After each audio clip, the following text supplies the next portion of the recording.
The Boy Who Owned the Ocean, a tale of two truths in a world that moved too fast. Nestled between a whispering forest and a shimmering pond lived Ethan. Ethan was a boy with a heart of gold, but his mind was a storm of why. Why was Liam faster? Why was Ryan richer? Why did the world seem to be a giant race where everyone else was at the finish line, while Ethan was still tying his shoes? Ethan lived in the age of the glass mirror, a magical device everyone carried that showed what everyone else was doing at every second.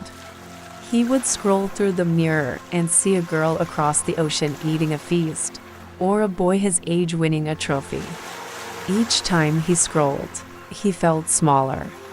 He felt like a tiny puddle next to a vast sea. One day, Ethan sat by the village pond, his head in his hands. He felt like a failure because he couldn't run as fast as the deer in the forest. "I'll never be good enough," he whispered to the water. The wisdom of the old tree, why would a fish want to be a deer? A voice crackled like dry leaves. Ethan looked up to see Grandpa Joe, the village's oldest soul.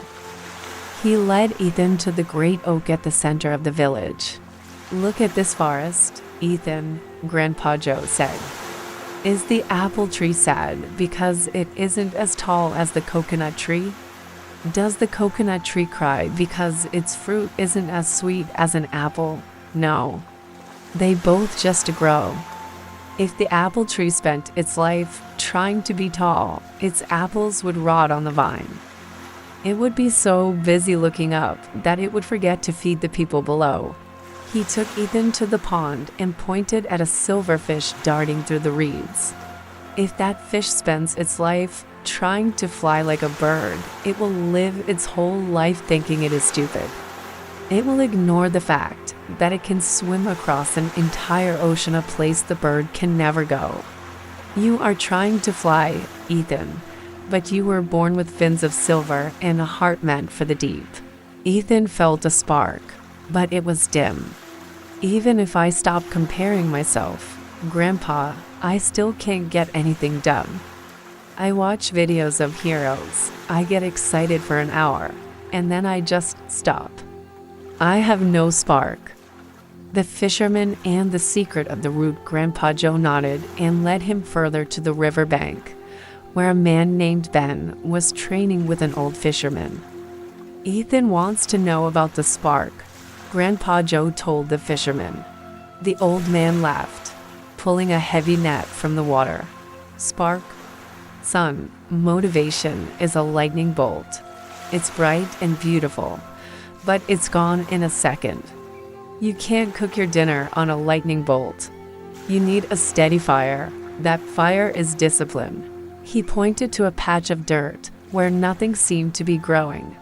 "I planted a Chinese bamboo seed there 4 years ago. I watered it every single day." My neighbors laughed. They said I was watering dirt for 4 years. Not a single leaf poked through the ground. Ethan stared at the dirt. "Did it die?" "No," the fisherman smiled. "In the 5th year, it grew 90 feet tall in just 6 weeks. Was it a miracle? No. For 4 years, it was growing roots. It was building a foundation so strong that when it finally rose, no wind could knock it down. Motivation is the seed, but discipline is the water you give it when you don't feel like walking to the well." The transformation. Ethan went home and put away his glass mirror. He stopped looking at what Liam was doing. He stopped wondering how Ryan got rich. Instead, he asked himself, "What is my ocean?" He realized he loved building things. He started small. He didn't wait for the spark. On rainy days when he wanted to sleep, he woke up and carved wood. On days when his hands were tired, he drew plans. He stopped waiting for the perfect weather, like the fisherman.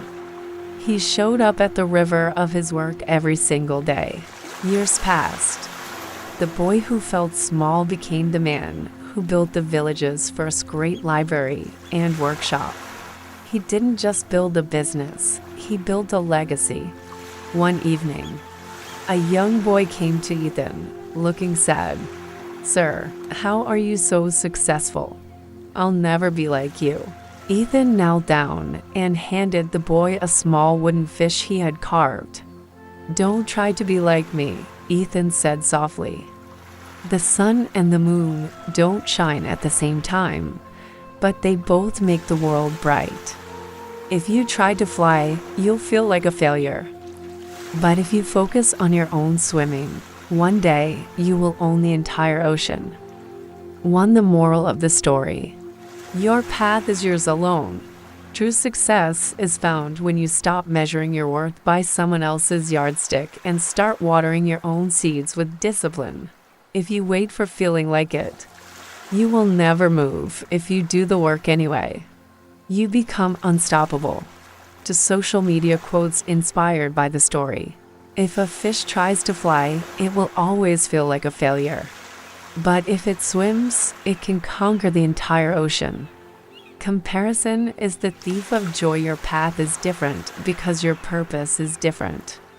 The sun and the moon don't shine at the same time, yet both light up the world. Motivation gets you through the door, but discipline keeps you in the room. Stop watering other people's gardens and start growing your own roots. 3 lessons from the story, the 5 key pillars.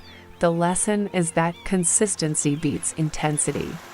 You don't need a giant leap. You need small steps taken every single day. Example 1: the artist. An artist who waits for inspiration might paint once a month. An artist with discipline paints every day at 8 a.m. In a year, the disciplined artist has 365 paintings and is a master, while the inspired one is still waiting. Example to the student: if you compare your grades to the smartest kid in class, you might feel like giving up. But if you focus on learning one new thing every day, discipline, you will eventually pass everyone who relied only on luck. Example 3: the athlete. A runner doesn't get fast by wishing they were a deer. They get fast by running when it's cold, when they are tired, and when the bed feels too warm to leave. Example for the bamboo factor. Sometimes you work hard and see no results, like the bamboo for 4 years. You aren't failing, you are growing roots. Don't quit right before your 5th year begins. Example 5: social media. Looking at someone's highlight reel on social media is like a fish looking at a bird. It makes you forget that you can breathe underwater, a superpower the bird doesn't have. For extra moral lines. Extra line 1: real growth happens in the quiet moments when nobody is watching and you choose to keep going anyway.